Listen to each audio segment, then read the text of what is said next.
message is for test purposes only. The National Weather Service in Indianapolis has issued this is a test message.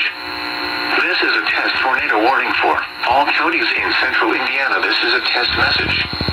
Until 10:30 a.m. Eastern Daylight Time. This is a test message.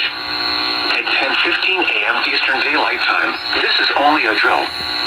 This drill is part of Tornado and Severe Weather Awareness Week. Treat this as if it were a real emergency and practice your emergency plans.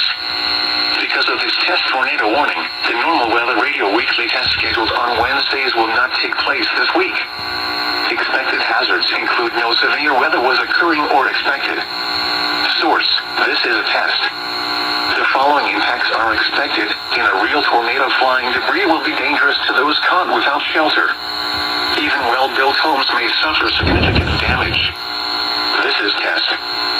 This is a test message. Locations impacted include all of central Indiana. This is a test message. Take this time to practice your tornado preparedness plans.